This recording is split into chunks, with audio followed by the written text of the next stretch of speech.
Selamat datang di program Rosi, kali ini bersama saya Friska Clarissa. Presiden ke-7 RI Joko Widodo melaporkan dugaan pencemaran nama baik 5 orang terkait tudingan ijazah palsu ke Polda Metro Jaya pada Rabu 30 April 2025. Sudah melewati pertimbangan panjang dan berat, Jokowi mengungkapkan alasannya baru melapor ke polisi agar lebih jelas. Malam ini kami undang Menteri Hukum dan Hak Asasi Manusia periode 2004-2007, Prof. Hamid Awaludin. Selamat malam, Prof. Hamid. Malam. Prof. Hamid, awalnya kami itu tidak akan mengundang atau tidak akan membahas soal ijazah palsu. Ya. Tapi kasus ini bergulir, Pak Jokowi lapor langsung, dan kami undang juga Prof. Hamid ke sini. Karena kita ingat tentu, Pak Jokowi saat dituding PKI, bukan Muslim, antek asing, bergeming, diam, nggak komen. Pro Cina khususnya.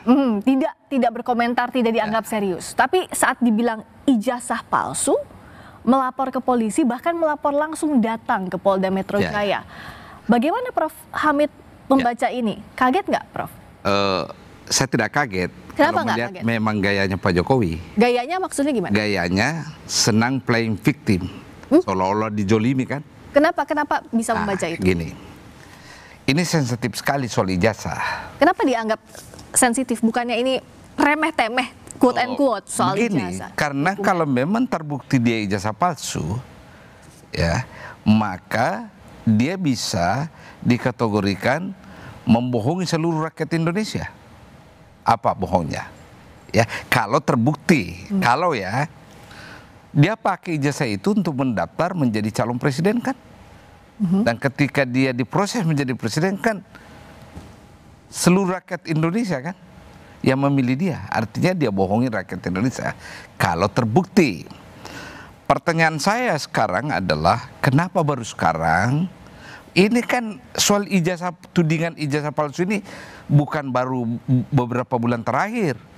2018 kalau saya nggak salah sudah mulai 2019, ada yang menyoal. 2019. Kenapa? Itu dipakai, dipelihara isu ini, ya, seolah-olah dia dijolimi. Nah, kulminasinya ingin dia buktikan bahwa kalian salah. Kalau ijazah palsu, tudingan ijazah palsu terbukti bahwa itu salah, maka dia berpersepsi tudingan-tudingan lain otomatis salah juga. Itu cara berpikir dia. Ini asumsi saya ya. Itu asumsi, Prof. Sebenarnya bukan asumsi saya, keyakinan saya seperti itu. Ini game yang dia mainkan. Kenapa bisa yakin, Prof? Ya melihat gaya beliau. Gaya beliau kan suka memelihara nama di pentas kan. Meskipun sudah selesai presiden, tetap saja kan dia berbuat sesuatu agar dia mentas terus di panggung publik melalui publikasi media massa. Oke, kalau kata Pak Jokowi tadi jawabannya, ya dulu kan masih menjabat saya pikir sudah selesai. Ternyata masih berlarut sehingga dibawa ke ranah hukum akan lebih baik. Ya, jadi tapi dianggapnya bahwa selesaikan ke ranah hukum. Benar, sudah sekian bulan yang lalu kan, dia selesaikan 20 Oktober. Kenapa baru sekarang? Itu masalahnya di situ. Ya, saya tidak mengatakan bahwa ijazahnya palsu atau tidak, tapi rentetan kejadian ini membuat saya bertanya ada apa sebenarnya, kenapa baru sekarang. Nah, saya ingin sekali menjadikan kasus itu haknya Pak Jokowi membela diri. Saya ingin lihat sekali keadilan polisi di sini. Kenapa Prof meragukan keadilan polisi? Begini, beberapa tahun yang lalu Pak Yusuf Kalla dihantam dengan isu oleh 2 orang di sosial media kan. Putri Pak Yusuf Kalla dengan beberapa lawyer mengadukan orang itu dengan pencemaran nama baik, fitnah. Di lembaga yang sama bernama kepolisian. Sampai sekarang kita nggak tahu kemana kasus itu. Tidak ada penjelasan dari polisi. Nah, sekarang Pak Jokowi melakukan hal yang sama dengan motif yang sama. Membela diri kan, kehormatan. Kita lihat apa polisi proses ini dan membawa kelima orang itu ke ranah hukum atau tidak. Tapi kalau Pak Jokowi punya bukti kuatnya gimana? Ya, apa bedanya juga dengan kasusnya Pak Yusuf Kalla? Ada di sosial media. Orang yang menulis, orang yang berpendapat juga ada. Berarti ini test case buat saya ya. Prof. Hamid mengatakan bahwa polisi tebang pilih, nggak adil? Untuk kasus ini kalau dia teruskan pencemaran nama baik kepada 5 orang itu, menurut saya tebang pilih. Kenapa dianggap? Padahal kalau Pak Jokowi bawa Bukan buktinya, dianggap, kenyataan. Karena orang yang diadukan oleh keluarga Pak Yusuf Kalla tidak diapa-apakan sampai sekarang. pasalnya pencemaran nama baik, Iya. 310. Persis. Tidak diadukan. Tidak ada kabar berita sampai sekarang. Saya tanya putrinya Pak Yusuf Kalla, orang yang menerima pelaporan itu setelah beberapa hari sudah tidak bisa dihubungi. Oke, tapi kalau kita bicara soal ijazah palsu kembali ke kasus ini, sebenarnya seberapa merusak nama baik Pak Jokowi? Seberapa urgent ini untuk Ya dilaporkan? kalau memang ternyata terbukti ijazahnya asli, maka memang reputasi dia hilang. Dia anggap memalsukan dan membohongi. Maksudnya kalau palsu, Kalau palsu, enggak.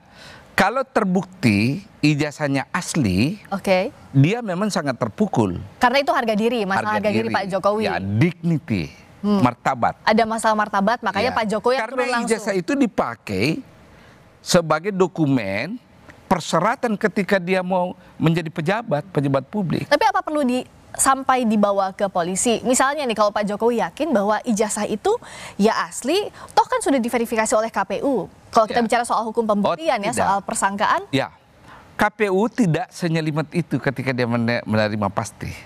Ya. Pertama, dia tidak ada kecurigaan bahwa ada ijazah yang meragukan. Apa? Yang kedua, KPU tidak punya alat forensik Oke. untuk menelisik apa betul benar atau tidak. Itu konteksnya di situ. Tapi apakah ini kalau dibawa ke polisi akan lebih meyakinkan publik bahwa si terlapor misalnya jika terbukti melakukan tindak pidana dan akan mendapat juga sanksi pidana? Tetap belum selesai masalah. Kenapa belum selesai? Kecurigaan itu. Pertama, ya, orang curiga bahwa polisi yang ada sekarang itu orangnya Pak Jokowi. Tapi itu asumsi tidak? Ya, bukan asumsi. Keyakinan orang, publik. Ya, Kapolri Pak Jokowi yang angkat. Yang sampai sekarang masih bertahan kan. Kemudian orang hubung-hubungkan kan waktu apa itu perwira polisi atau spaman atau apa? Respimen, Ya. Respimen Polri Datang ke menghadap ke polisi. kediaman. Ya, semua orang bisa hubungkan itu. Ya, yang namanya mantan pejabat publik ada-ada saja dikaitkan ya. Tapi itu kecurigaan dong, suzon nggak? Ya pasti orang curiga, curiga. Nah tapi kalau bicara ke kasus hukum ini, jika Pak Jokowi punya bukti dan itu bisa dibuktikan dalam proses di polisian yang saat ini prosesnya penyelidikan, Ya, artinya bagus so juga. far so good aja dong. Ya, bagus juga supaya clear masalahnya kan. Dengan Artinya catatan catatan? negara melalui organ yang bernama lembaga kepolisian itu jujur. Soal saya di situ, kejujuran. Lembaga negara memproses secara fair. Pertama Bisa lihat fair atau tidaknya di ya ujung-ujungnya ini kan nanti menurut saya ujung-ujungnya nanti ijazah Jokowi dinyatakan asli. Ujung-ujungnya nih nanti. Ya, pertama polisi punya laboratorium forensik. Dia bisa mengatakan semua kertasnya asli. Semua hurufnya asli. Yang dipersoalkan kan di luar ini kan hurufnya kan. Huruf New Roman, tanda tangan. Oke. Sebelum masuk ke sana Prof. Hamid, jadi bicara soal Pak Jokowi, pertanyaan saya sebelumnya tadi bahwa saat dituding PKI, antek asing, Pak Jokowi bergeming, diam, nggak komen, nggak diperpanjang. Padahal itu dalam kekuasaan saat menjabat sebagai presiden. Nah, sekarang apa yang mengusik sampai harus dibawa? Dia mengusik karena ijazah itu adalah bukti yang dipakai sebagai persyaratan. Dan kalau ini yang digugat, Bicara soal legitimasi artinya sebagai legitimasi, presiden. exactly, legitimasi. Legitimasi termasuk dignity juga, harga diri. Oh iya, termasuk. Dignity itu aspek moral, ya. Legitimasi itu aspek yuridisnya. Karena orang akan gugat. Kalau begitu selama ini kok presiden palsu? Oke. Karena kamu tidak memenuhi persyaratan. Oke, nah sekarang kan artinya kalau sudah dibawa ke ranah hukum, tapi pertanyaan berikutnya, kita ingat 2011 lalu, Obama dituding bukan orang Amerika, dan dia membuktikan pada saat itu meminta salinan asli akte kelahirannya bahwa dia lahir di Hawaii, memang Ya. lahir di Amerika Serikat, Ya. ditunjukkan ke publik, selesai. Ya. Kenapa tidak berlaku sama kalau itu yang saya sesalkan Pak Jokowi. Kenapa nggak dari awal tunjukkan saja ini loh ijazah saya yang asli. Jangan dibiarkan ini berkembang kan. Di situ masalahnya. Oleh karena itu saya berpendapat bahwa sengaja dipelihara ini supaya beliau manggung terus, diulas terus, melihat gayanya kan. Selama ini kan gaya beliau adalah gaya manggung. Ya bagaimana image dia, bagaimana persepsi publik selalu melihat dia merakyat, jujur, lugu. Nah, meskipun Pak Jokowi juga kan dan tim selalu mengembalikan lagi bahwa dalam hukum pembuktian yang wajib membuktikan adalah yang mendalilkan bahwa itu palsu, artinya terlapor dalam Tunggu dulu. ini. Pertama, itu tidak benar itu. Benar ada hukum itu. Tetapi orang yang melapor, yang menuding Jokowi memalsukan ijazah, kan dia sudah buktikan kan, dengan huruf tanda tangan. Tapi itu bukan ijazah asli yang dipegang. Kenapa? Ijazah aslinya kan ada di tangannya Pak Jokowi. Kan tidak mungkin 2 ijazah yang beredar, hanya 1 kan. Dia mengumpul ya bukti lain yang mengatakan yang ada sama Jokowi kalau ada itu palsu. Dengan cara menunjukkan kan analisa forensik digital dan sebagainya dan seterusnya. Dia sudah punya bukti awal kan. Ini loh. Saya tidak sekedar berdalih, tapi ini loh buktinya itu. Yang kami pegang ini. Dan yang menarik kalau kita lihat, Pak Jokowi tadi buktikan saja secara hukum, karena ini negara hukum. Ya, baik, bagus. di sisi lain juga yang menariknya, terlapor percaya diri juga. Tadi kita lihat tayangannya Roy Suryo, ya bagus, buktikan juga. Dua-duanya tampaknya pede dengan kasus ini. Ijazahnya bergulir, mau kemana ujungnya? Kita akan bahas persoalan yang bergulir dari 2019 sampai sekarang, mengapa dan kemana arahnya, kemana akhirnya. Kami kembali sesaat lagi, tetap di Rosi. Persoalan ijazah palsu yang membayangi Joko Widodo sudah terjadi 2019. Tak hanya soal ijazah S1, awalnya ijazah yang diragukan keasliannya bahkan di tingkat sekolah menengah atas atau SMA. Saya masih bersama dengan Menteri Hukum dan Hak Asasi Manusia 2004-2007, Prof. Hamid Awaludin. Ini kan terus bergulir isunya. Ya kalau tadi kata... Ini menarik sebenarnya ini. Apa menarik? Di Indonesia ini, terutama bulan-bulan terakhir ini, bapak anak yang disorot. Jokowi dan Gibran. Gibran dengan purnawirawan TNI, bapaknya dengan ijazah. Nah, tapi kalau soal ijazah palsu ini kan sudah bergulir bahkan sejak 2019, Prof. Saat ini masih dibahas karena Pak Jokowi merasa terganggu, masih dicolek-colek juga oleh terlapor. Ya. Wajar terganggu? Ya, sangat wajar. Tidak tidur. Karena sekali lagi ijazah itu adalah dokumen persyaratan yang dipakai ketika mendaftar di Komisi Pemilihan Umum. Oke, jadi ada alasan legitimasi? Ada. Dia khawatir sekali misalnya kalau ternyata bisa terbukti bahwa ijazah itu memang palsu, maka dia akan digugat bahwa dia memalsukan dokumen untuk kepentingan jabatan. Tapi para pihak itu yang dikhawatirkan sebenarnya. Tapi para pihak yang saat ini jadi terlapor itu kan mempersoalkan sampai hal-hal teknis, font lah, jenis huruf, lalu hal-hal teknis yang apakah betul seberapa besar ini, seberapa kuat ini untuk jadi pembuktian. Alasan teknis, tetapi itu sangat fundamental. Misalnya kalau 100 orang alumni yang sama, katakanlah ya, tiba-tiba ada 1 lembar ijazah yang berbeda dengan 99. Apa tidak meragukan? Meragukan dong. Tapi bukan pembuktiannya ada pada yang mendalilkan dong? Ya, pembuktiannya ada bahwa ini loh. Versi saya gini. Nah, kalau Anda bantah ya silakan bantah. Ya, itu loh masuk ke ranah hukum. Pembuktian namanya. Ya. Karena itu tadi seperti yang saya sampaikan ada soal Times New Roman, sampai bentuk wajah pun itu jadi soal. Apa ini struktur wajah, struktur gigi, apakah ini layak jadi pembuktian menurut layak? Menurut saya layak. Kenapa layak? Kalau memang huruf itu ternyata berbeda dengan yang lain berarti ada pemalsuan. Struktur wajah. Kalau ternyata foto itu bukan wajahnya Pak Jokowi gimana dong? Ayo. Kalau ternyata berarti palsu dong. Jadi memang kelihatan sepele, remeh-temeh, tapi sangat fundamental menentukan ya apa benar itu palsu atau salah. Tapi tampaknya Pak Jokowi juga pede. Orang dilaporkannya juga undang-undang ITE. Artinya sudah menyasar poin-poin itu juga pasti, Ya. Prof. Hamid. Ya biarkanlah kita masuk ke ranah hukum. Bagus, supaya kita lihat hasilnya apa.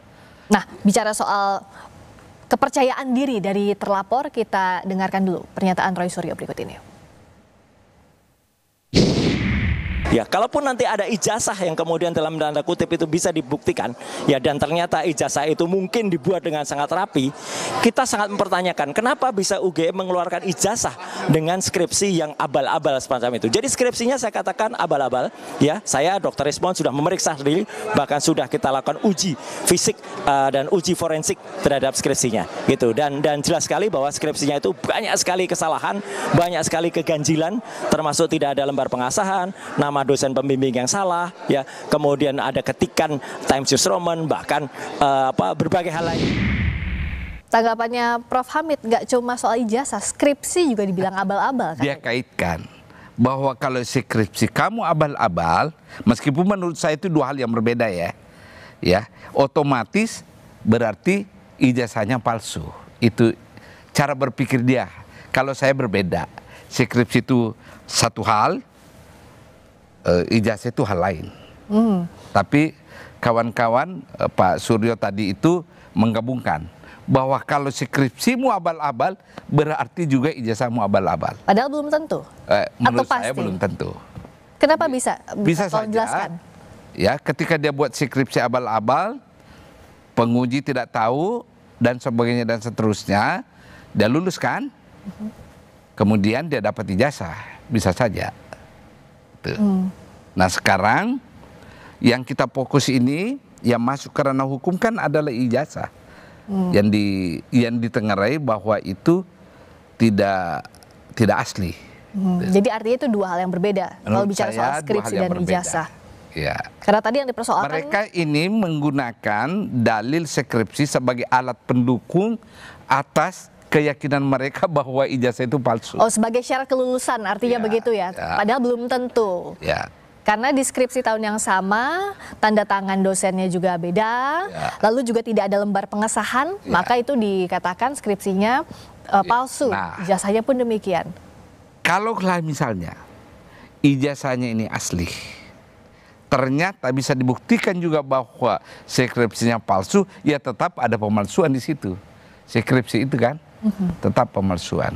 Sama dengan kasus yang di UI kemarin itu tesis doktor kan, seorang pejabat. Oke, tapi pada saat dilaporkan ke polisi, artinya skripsi tidak perlu dibuktikan karena kan yang jadi soal yang dilaporkan adalah soal ijazahnya, bukan soal skripsinya. Ya, jadi itu hanya alat pendukung untuk memperkuat alibinya bahwa ijazah ini bermasalah. Jadi dia semacam alat mendukung kepercayaan mereka bahwa ijazah itu palsu. Nah, kalau di sini Prof. Hamid melihatnya bagaimana posisi UGM?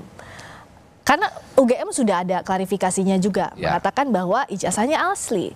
Tapi publik masih ragu, apalagi yang kurang? Gini cara berpikirnya. Kenapa ada keraguan itu? Sekali lagi cara berpikir orang bahwa UGM itu, rektor UGM itu memihak ke Pak Jokowi. Itu cara berpikir orang ya. Kedua, Pratikno orang yang selalu membela Jokowi dan menjadi operator segala masalah yang berkaitan Jokowi.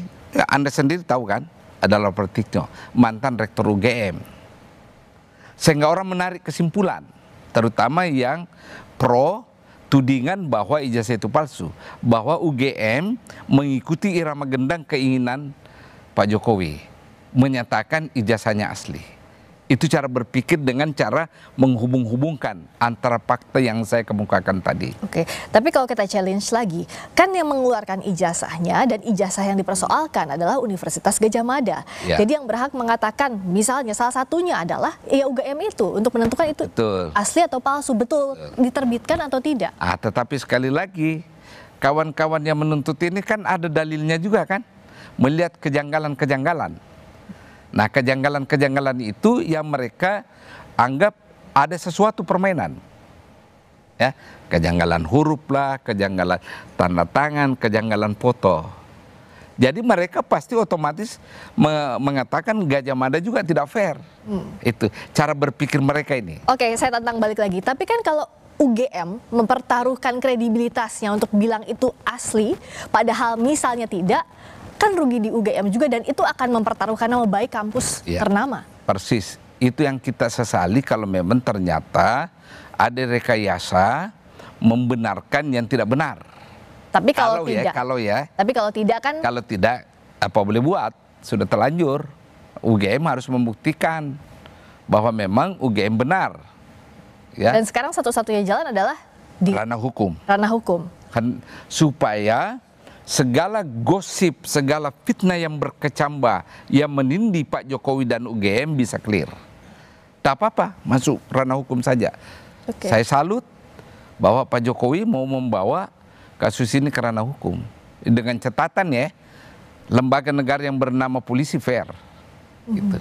Kalau gitu soal struktur gigi, struktur wajah, foto yang dianggap palsu, itu bagaimana pembuktiannya nanti di pengadilan? Kenapa? Gimana untuk mendudukan itu sebagai alat bukti, posisinya seperti apa, Prof? Ya, hal-hal detail itu. Gampang sekali. Uji dengan lab forensik. Bukan hanya di polisi ya. Cari pembanding. Di mana misalnya? Ya, pasti ada lah ahlinya itu kan. Ahli forensiknya ada.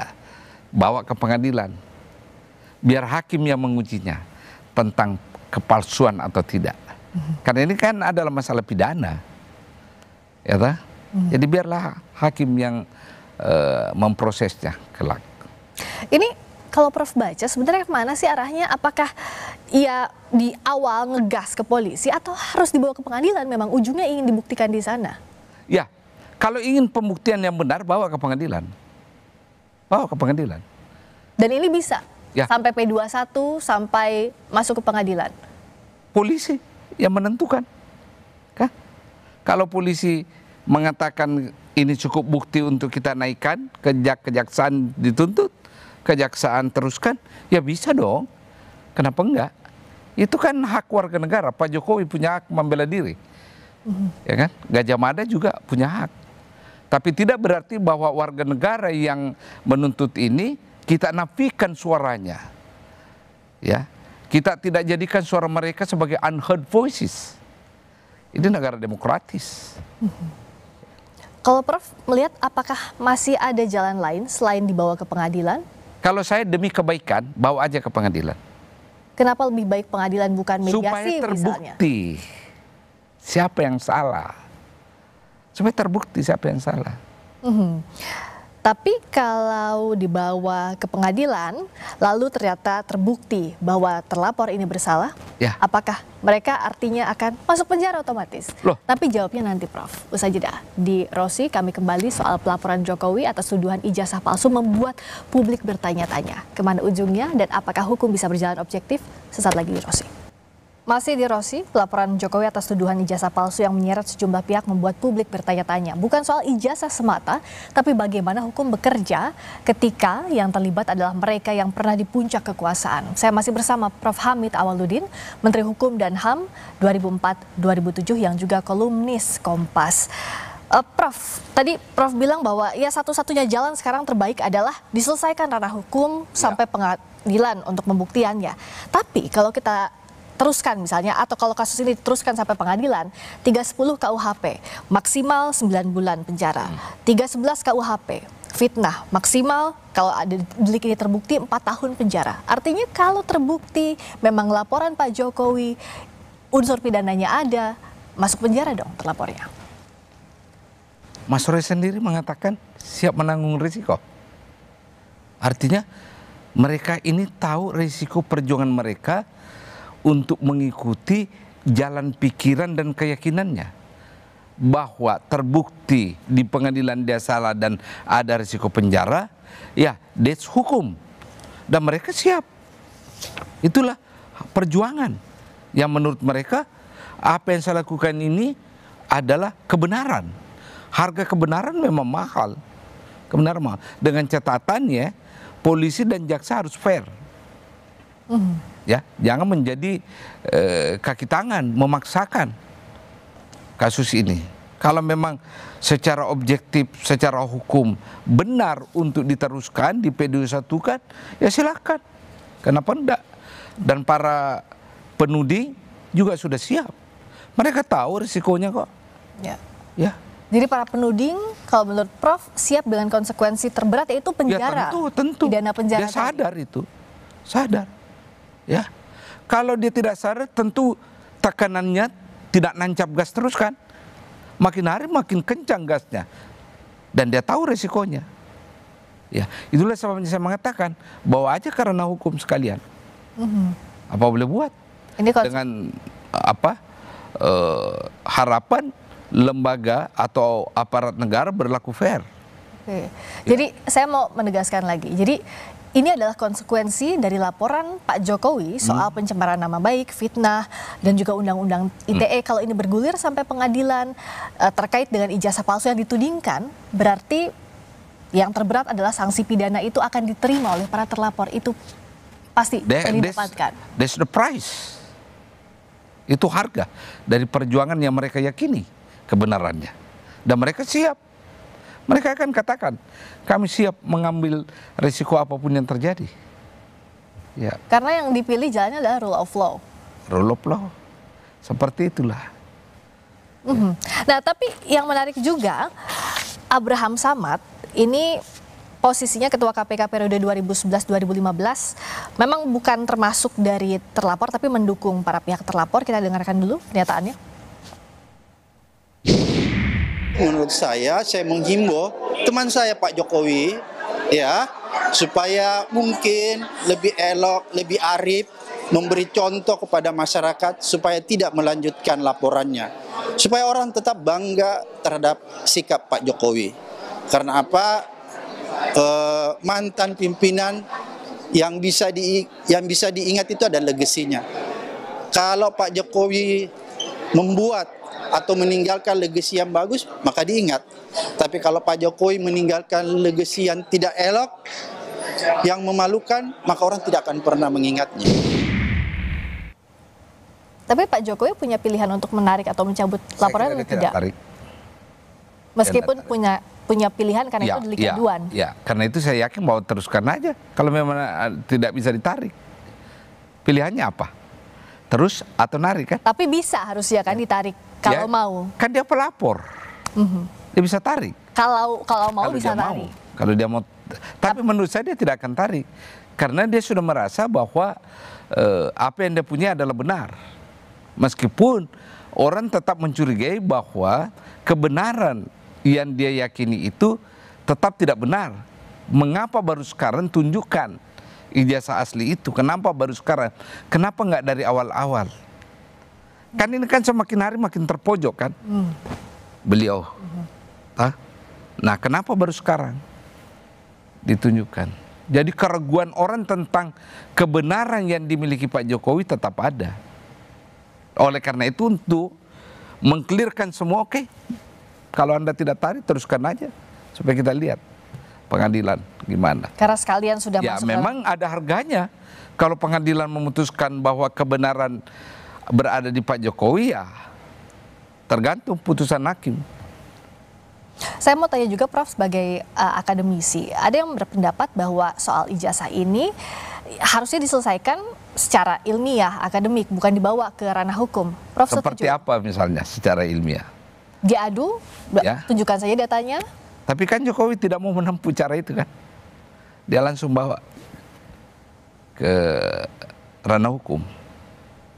Ya, karena dia sudah terlanjur bawa ya, go all the way. Karena ini soal gengsi dia.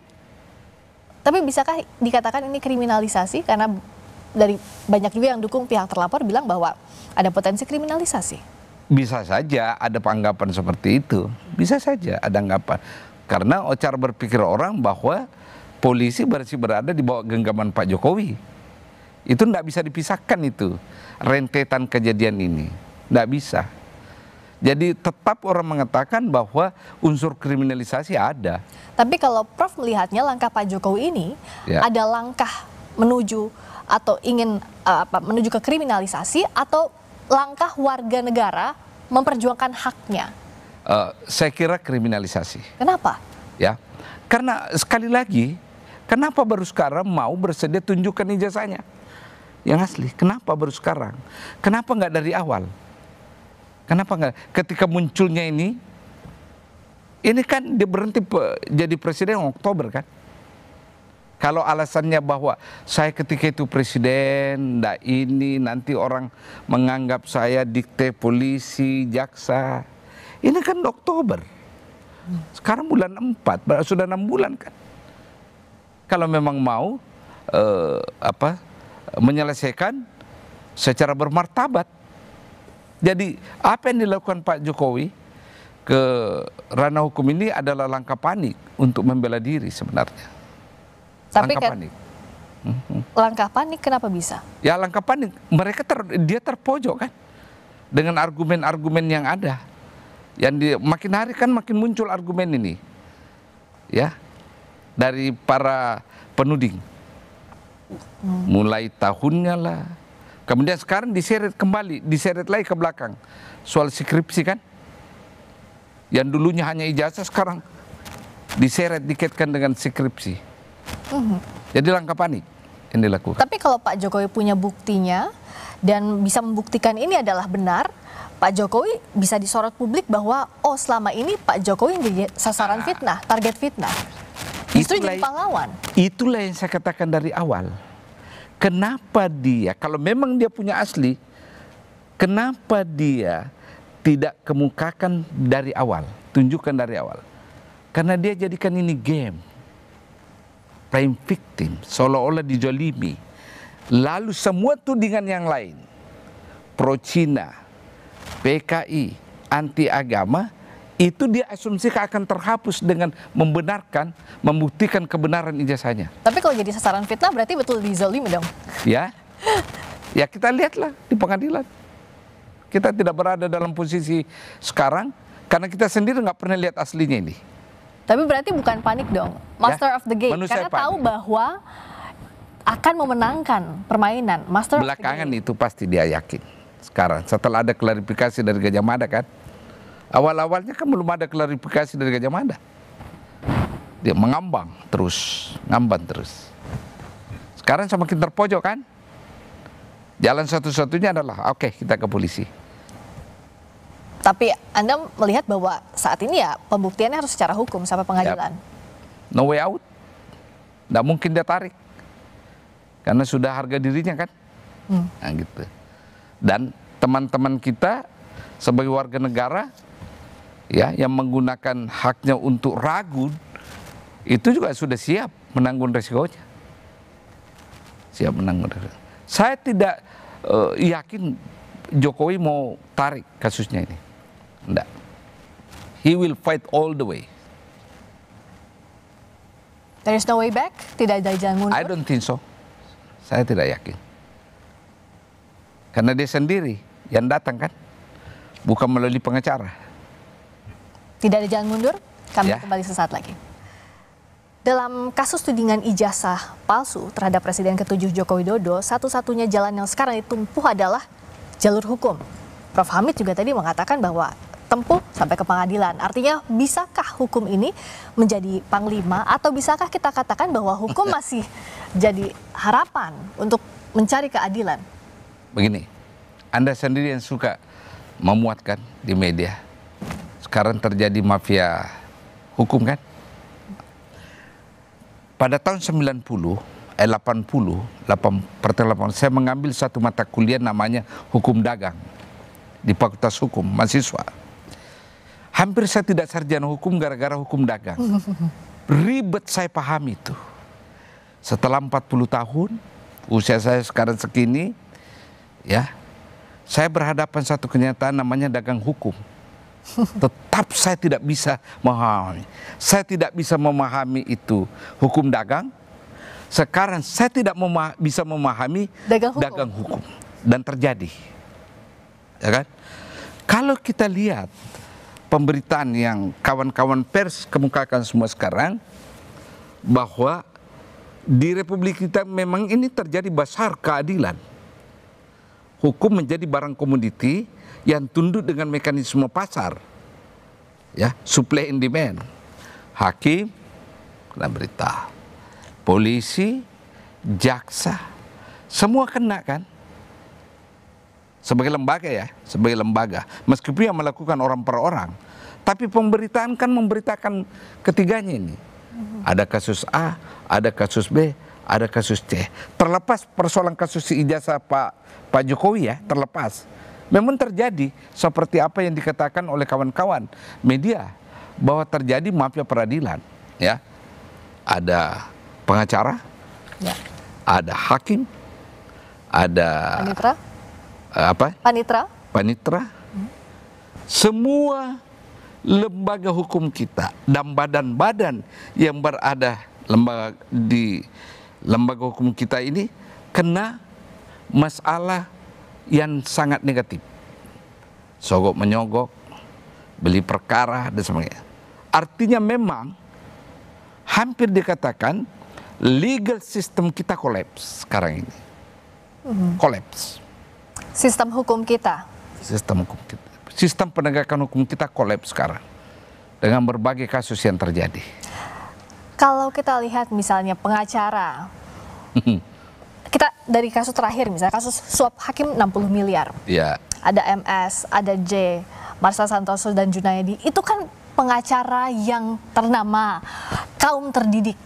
Bisa terjerembab saat dapat gelar doktor, dapat pujian luar biasa, tapi bisa masuk ke kubangan mafia peradilan. Itulah yang saya katakan tadi. Hukum sekarang jadi barang komoditi dan pelakunya macam-macam. Dia tunduk pada hukum penawar tertinggi kan, kayak lelang. Ini yang terjadi memang sekarang. Tidak mengenal dia doktor, akademisi, Kampus ternama. Sudah kolaps sistem kita. Dan tahu kenapa itu terjadi? Apa yang jadi soal? Saya berteori sedikit ya. Ada orang yang bernama Lawrence Friedman mengatakan kalau Anda mau lihat hukum berjalan atau tidak, 3 hukumnya itu sendiri. Buat saya tidak ada masalah ini.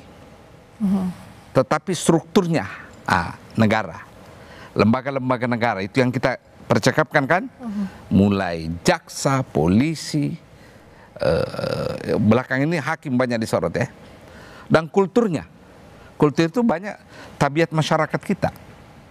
Tapi tabiat masyarakat kita yang tidak taat hukum itu karena pengaruh struktur, pengaruh kekuasaan yang ada. Dia hanya mengikut. Untuk bangsa Indonesia, masyarakat kita itu kan masyarakat yang mengikuti panutan kan. Kalau di atas berlaku curang, jangan pernah mengharap rakyat ini tidak curang. Beda di masyarakat lain. Kalau toh pemimpinnya curang, mereka tetap tidak curang. Kalau kita cenderung ikut pemimpin ya. Ya. Kalau pemimpinnya neko-neko, ya masyarakatnya kita ikut pemimpin yuk. Neko-neko, kulturnya. Kultur masyarakat kita ditentukan oleh panutan. Apa bisa beban itu dibebankan ke pemimpin semuanya? Faktanya seperti itu. Faktanya seperti itu. Mau bikin apa?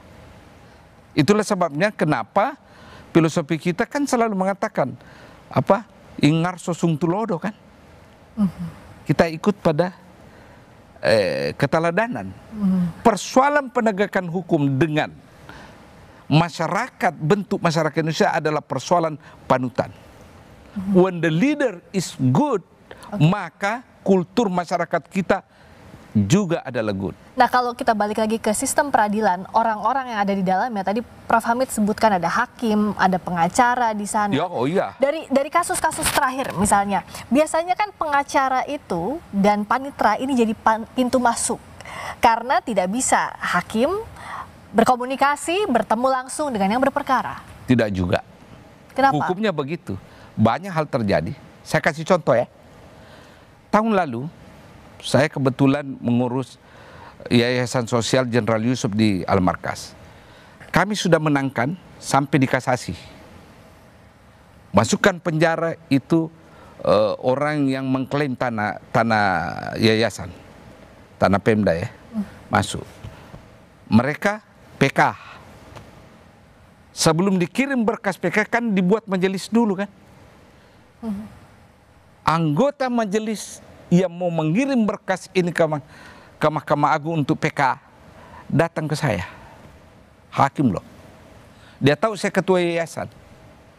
Dan hebatnya ditemani oleh jaksa yang membela perkara ini. Jaksa negara kan. Dan minta uang. Langsung. Jadi tidak benar itu bahwa hakim tidak berhubungan langsung. Begitu rusaknya sekarang hakim kita. Rusak. Capek-capek kuliah 4 tahun, saya sedih loh kalau bicara soal mafia peradilan ini, Prof. Hamid. Nah, jadi bagaimana masih percaya terhadap sistem hukum? Sementara satu-satunya jalan yang bisa ditempuh saat ini menyelesaikan banyak kasus adalah hukum, Prof. Itu yang saya sesali. Kenapa tiba-tiba komisi independen bernama KPK ini terbonsai secara sistematis? Dulu ada harapan kan? Ya toh? Yang menggulung banyak pengacara, hakim, itu kan KPK. Sekarang dengan posisi seperti ini apa bisa? Ya, kalau Anda tanya saya, jujur, kalau saya Presiden Pak Prabowo, kesempatan sekarang menjadi pemimpin, menghentikan semua ini. Caranya? Tegas saja. Dengan cara kasus-kasus besar, ya, proses terus, jangan hilang di tengah jalan. Kasih contoh.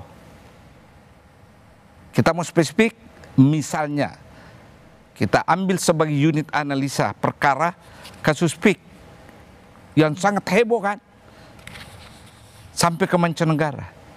Teruskan, panggil pemiliknya. Jangan hanya receh-receh manajemen dipanggil, pemilik, supaya orang tahu. Oh, memang serius Presiden Republik Indonesia ini. Tidak tebang pilih. Tidak tebang pilih. Hanya itu caranya sekarang. Oke. Ya, untuk melawan sistem yang sudah terbentuk sedemikian rupa yang korup ini, Presiden ambil alih komando sekarang. Tunjukkan.